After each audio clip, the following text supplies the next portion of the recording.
नमस्कार, माझे नाव ज्ञानेश्वरी तुकाराम गोयंके. माझ्या शाळेचे नाव जिल्हा परिषद प्राथमिक शाळा लवी बुद्रुक. मी आता 4थी मध्ये शिकत आहे. मी आपल्यासमोर हिरकणी नाट्यचित्र सादर करणार आहे. अगं सगुणे, कुठं निघालीस? गडावर नाही का जायचं?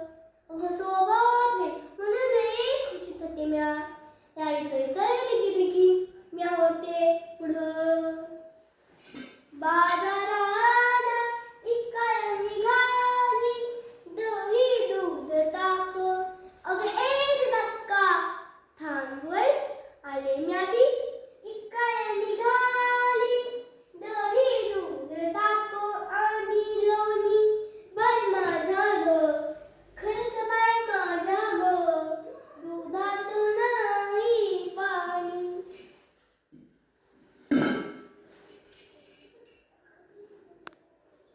या बया पोचले घरची गडर. अरे दादा एक किबी नव्हे की दूध. अगं ताई एक किबी नव्हे की दूध. वय दादा घे जा. अगं नाही ताई, आज मला खांद्याला लवकर जायचं. माझं तण चांगलं तापलं घे ग. अगं चिंगे कवळी आणि हे दूध आणि चिंगे दूध सांडायचं नाही बरं का. इथं आई म्हणजे खीर आणि दूध कमी दिलं काय सावकाशने बरं का. अगं सावकाशने.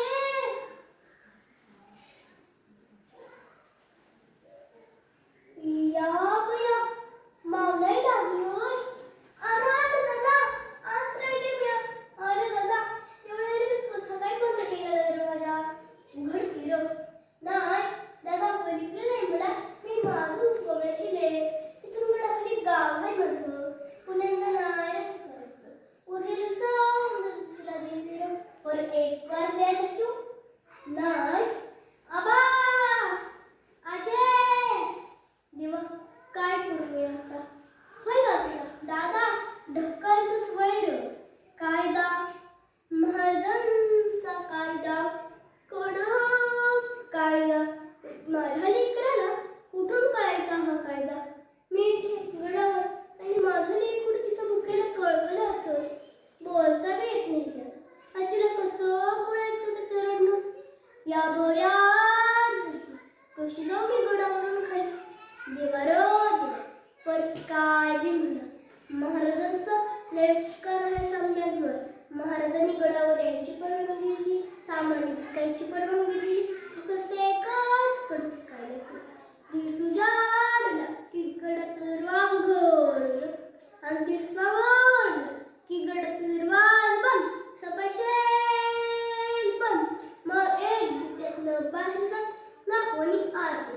ते काय पण मला गेलोच पाहिजे. माझ्या लेकरासाठी मला गडतून